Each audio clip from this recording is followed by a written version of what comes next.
स्वागत है आप सभी का हमारे इस चैनल बी ब्रदर एजुकेशन पर। तो फ्रेंड्स, आज हम सीखेंगे अपरिमेय संख्याओं को सिद्ध करना। आज हम जो अपरिमेय संख्या होती हैं उन्हें सिद्ध करना सीख लेंगे। और ये क्लास 10th के मैथ से वीडियो बनाई जा रही है, एक्सरसाइज 1.3। मैथ कौन सा यूज हो रहा है? NCERT। ठीक है, कौन सा? NCERT। तो देखिए दोस्तों, जो हमारी अपरिमेय संख्या होती हैं, अपरिमेय संख्या, उन्हें सिद्ध करने के लिए जैसे किस टाइप में बांटी गई है। ये अपरिमेय संख्या है, हम दो पार्ट में करेंगे, पार्ट 1 और पार्ट 2, पार्ट 1 और पार्ट 2। इन पार्ट 2 में हम अपरिमेय संख्याओं को सिद्ध करना सीख लेंगे। ठीक है, पार्ट 1 में कैसी संख्या सिद्ध करेंगे और पार्ट 2 में कैसी संख्या सिद्ध करेंगे वह देखिए। पार्ट 1 में जैसे अपरिमेय संख्या होती है ना, खाली सिंगल एक ही, जैसे √2, √3, √5, √6, √7 अनंत तक होती हैं। ठीक है, ऐसी संख्या को सिद्ध करना सीखेंगे पार्ट 1 में। और पार्ट 2 में सीखेंगे हम जैसे दो भागों में तोड़कर जो संख्या बनाई जाती है, जैसे √2 + 3 या 5 + √5 या 3 - √2 या दोनों का √2 चढ़ा दें, √2 + √3 अंत तक। पार्ट 1 में ऐसी संख्या सिद्ध करना सीखेंगे और पार्ट 2 में जो दो पार्टों में तोड़ के संख्या बनाई जाती हैं उन्हें सिद्ध करना सीखेंगे। तो ठीक है, क्वेश्चन है आपके मैथ से, सिद्ध कीजिए कि √2 एक अपरिमेय संख्या है। मैंने पहले पार्ट वाली वीडियो में से पहला ही क्वेश्चन उठा रहे हैं हम। √2 एक अपरिमेय संख्या है, हम √2 को सिद्ध करेंगे। आप √3, √5, √6, √7, √8 ऐसी सभी संख्याओं को सिद्ध अपने आप ही कर लोगे। हम सिर्फ एक ही संख्या सिद्ध करके देंगे, वरना फिर तो सभी का मेथड एक ही है भाई। इस मेथड को आप ढंग से समझ गए तो ये समझ लो आप कभी भी परिमेय संख्याओं को सिद्ध करना जिंदगी भर नहीं भूलोगे। ठीक है, तो जो मैं आपको बताता हूं उसे ध्यान से समझिएगा और नोट कीजिएगा, क्योंकि जो आपके मैथ में जो संख्या सिद्ध की गई है ना, ये तो उसका मेथड अलग है। वह कुछ लॉन्ग मेथड है, कुछ ज्यादा है जो आपके समझ में भी नहीं आएगा, इसलिए मैं इसे समझा रहा हूं। देखिए मेरा मेथड क्या है, देखो समझ लो। आपको ऐसी संख्या दे दी जाए कोई जो सिंगल्स हो, उसमें कोई पार्ट में तोड़ के नहीं जाए, ओनली सिंगल दे दी जाए, √2, √5, √11, √17 कुछ भी दे सकता है वो, तो इसे सिद्ध करवाएगा कि यह एक अपरिमेय संख्या है। वो हमें तो पता है यह अपरिमेय संख्या है, क्योंकि इसे हम अंश बटे हर के रूप में तो लिख सकते हैं, लेकिन √2 पूर्णांक नहीं है, दोनों पूर्णांक होने चाहिए। ये पूर्णांक नहीं है, इसलिए परिमेय संख्या नहीं है, अपरिमेय है। तो हम इसे सिद्ध करने के लिए सबसे पहले इसके अपोजिट मान लेंगे कि माना √2 एक परिमेय संख्या है।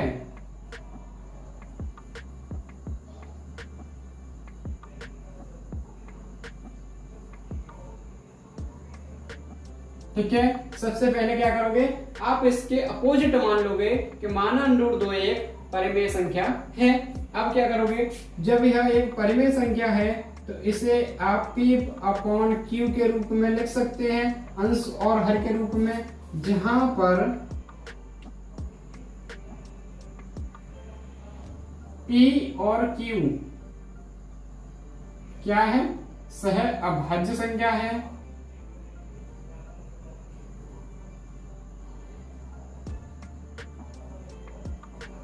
सहअभाज्य संख्या मैंने आपको बता ही रखा है, जिन संख्याओं का मासा एक आता है वह सहअभाज्य संख्या होती है। और Q does not equal to 0।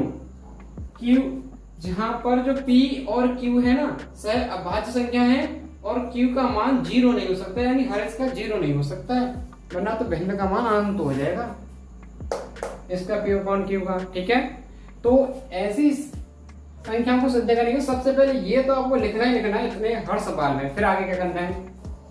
जो आपके पास ये क्वेश्चन बन के है क्या, ये वाली, तो इसमें लिख दोगे दोनों पक्षों का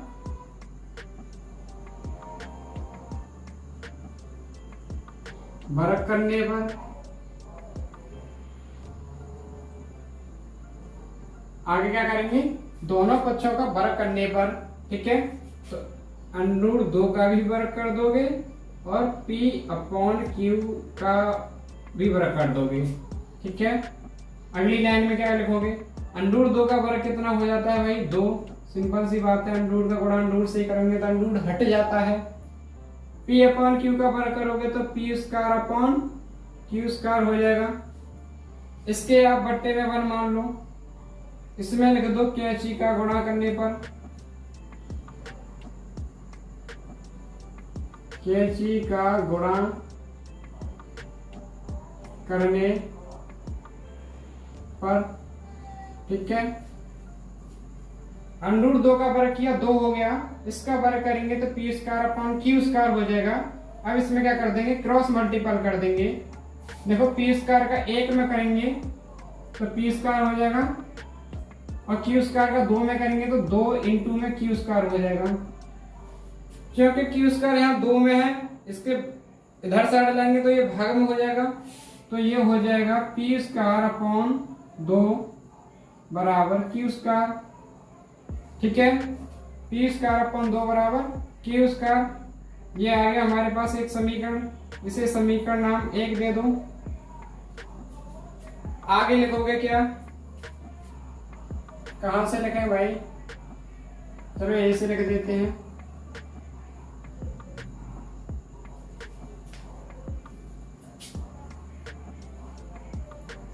क्योंकि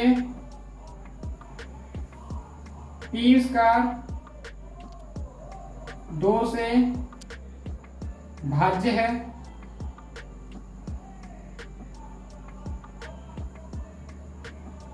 इसलिए P भी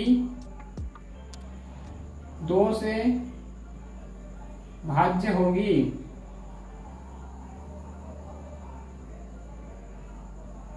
भाई एक प्रमेय, एक तरह से प्रमेय ये आपके अर्थ में कि अगर किसी संख्या के वर्ग में उस संख्या से भाग जा रहा है, किसी संख्या के वर्ग में उस संख्या से भाग जा रहा है, तो उस संख्या में भी उस संख्या से भाग जाएगा, ठीक है। तो P² में जब 2 से भाग जा रहा है तो P में तो भी 2 से भाग जाएगा, ठीक है।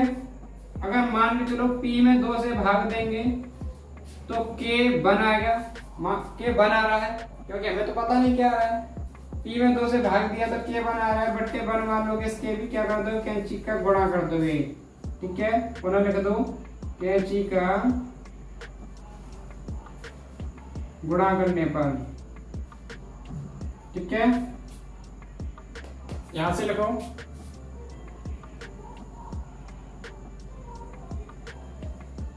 यहां से लिख दे रहा हूं आगे। P का गुणा 1 में करोगे तो P हो जाएगा, और 2 का गुणा K1 में करेंगे तो 2 गुणा K1 हो जाएगा, ठीक है। P बराबर 2 K1, ठीक है। ये हो गया हमारा P का मान, क्या आ गया, P का मान। अब P का मान क्या करोगे, समीकरण 1 में धर दोगे। P का मान समीकरण 1 में रखने पर, ठीक है। रखो P का मान एक समीकरण 1 में, यहाँ P है, P की जगह धर देंगे 2 × K1 का वर्ग बटे 2 बराबर क्या है, Q², क्या हो जाएगा 2 का वर्ग 4 × K1 का वर्ग, खोलेंगे तो इसे, ये बटे 2 है, ये बराबर Q² है। 2 से काटोगे तो 2 बार, तो क्या आएगा 2 K1 का वर्ग बराबर Q²। यहाँ 2 गुणा में धन लाएंगे तो किसमें हो जाएगा, भाग में, यानी K1 का वर्ग बराबर Q²/2, ठीक है। इसमें वही काम करोगे जो हमने यहाँ किया था, क्योंकि Q² 2 से भाज्य है,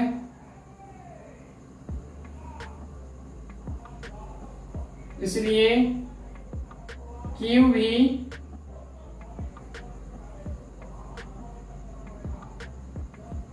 दो से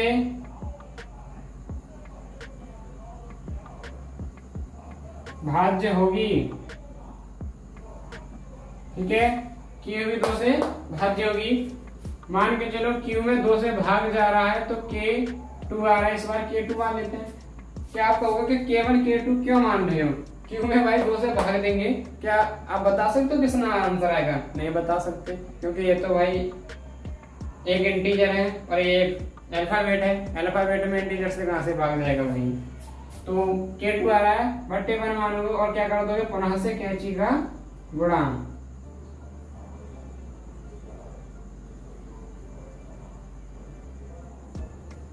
ठीक है, तो क्या आ जाएगा? क्यू एकन क्यू बराबर 2 इंटू के टू। तो ये किसका मान आ गया भाई? के टू का, क्यू का। ये किसका मान आ गया? क्यू का। ये किसका मान आया? पी का। भाई एक बात बताओ मुझे, मैंने क्या माना था? पी और क्यू कैसी संख्या मानी थी? अभाज्य संख्या मानी थी।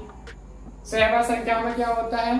जिनका मासा एक आता है और कुछ नहीं आता है, उनका कोई गुणनखंड ही नहीं बनता है। लेकिन P और Q के जब गुणनखंड देखोगे तो P के बनने हैं 2 इंटू के वन, Q के बनने हैं 2 इंटू के टू।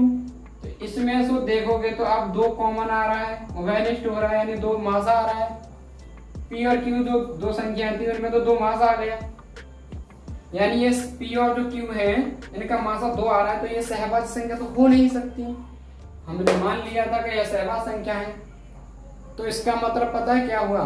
हमने यह जो माना था ना, गलत माना था कि जहां पर जो P और Q है सहभाज्य संख्या है, हमने गलत मान लिया। हमने यह भी माना था कि यह परिमेय संख्या है, तो हमने ये भी गलत माना। जब ये परिमेय नहीं है तो क्या हो सकता है? अपरिमेय होगा। सीधी सीधी बात है, मतलब हमने ये गलत मान लिया था। तो अब इसमें इतना करने के बाद इसमें एक लाइन और लिख दोगे। इसके लिए मैं इस इतने को रफ कर रहा हूं, इस सभी इतने को रफ कर रहा हूं। ठीक है, आप इसे नोट कीजिए। तो देखिए भाई, हमारा जो P का मान आया वह क्या आया? 2 इंटू के वन, और Q का मान कितना आया? 2 इंटू के टू। ध्यान से देखोगे तो इसमें तो है दो ओएनिस्ट बन गया, यानी इनका HCF कितना आ गया? 2। हमने तो यह माना था कि यह सहभाज्य संख्या है, इसमें तो HCF आ गया 2। ये तो गलत मान लिया भाई हमने। तो इसमें एक बढ़िया सी नाम लिख दोगे, हाँ, चूंकि हमारा माना हुआ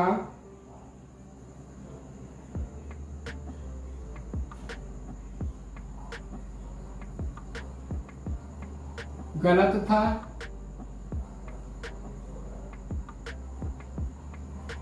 यह उसके विरोधाभास है।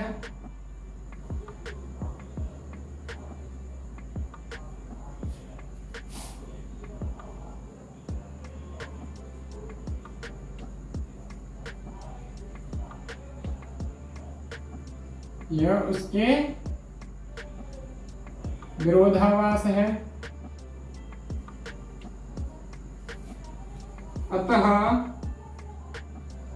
यह एक अपरिमेय संख्या है।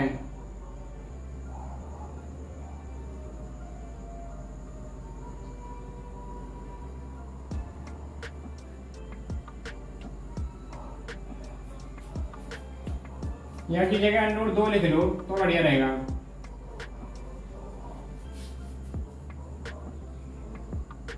ये थ्योरी लिख दोगे तो आपको पूरे के पूरे नंबर दिए जाएंगे। इतना आपको करना है। हमारा माना हुआ गलत था, यानी जो हमने मान लिया था ना, हमने माना था कि यह एक परिमेय संख्या है, ये हमारा गलत था। यह उसके विरोधाभास है, यानी यह जो और हमने जो माना था ये उसके विरोधाभास आया, अपोजिट आया है। तो अतः जो अंडर 2 है एक अपरिमेय संख्या है, ना कि परिमेय, क्योंकि हमने गलत मान लिया था। ठीक है, ऐसे सिद्ध करोगे जो खाली संख्या आती हैं। तो बहुत बढ़िया मेथड था ये। अब इसी प्रकार से आप अंडूर 3, अंडूर 5, अंडूर 6, अंडूर 7 सभी संख्या को सिद्ध कर सकते हो। बस यहाँ जैसे हमने अंडूर 2 लेके चले थे, आपको अगर अंडूर 3 करना है तो आप अंडूर 3 3 3 लेके चलना। अंडूर 3 लेके चलोगे, उसका 12 करोगे तो भाई 3 हो जाएगा। बिल्कुल जैसे हमने ये किया ना, बिल्कुल सेम ही करना है आपको, कुछ भी अलग ही नहीं करना है। बस यहाँ पे जो हमारे 2 की जगह वहाँ 3 का मैटर चलेगा, और तो कुछ है ही नहीं, फिक्स है। ठीक है, तो अगर आपको अंडूर की संख्या जो अपरिमेय संख्या इन्हें सिद्ध करना आ गया हो तो आप कमेंट कीजिए, और हमारी वीडियो को लाइक करें, शेयर करें एंड सब्सक्राइब करें, और भाई अपने दोस्तों तक शेयर करें। अब अगले जो इसका पार्ट होगा, उस पार्ट में हम सीखेंगे जो अपरिमेय संख्या होती है उन्हें 2 पार्टों में तोड़ देता है वो, जैसे अंडूर 2 प्लस अंडूर 3 कर देगा, या 2 प्लस अंडूर 3 कर देगा, ऐसे कर देगा। तो ऐसी संख्याओं को सिद्ध करना हम पार्ट 2 में देखेंगे। तो आप बने रहें हमारे साथ। जय हिंद, जय भारत।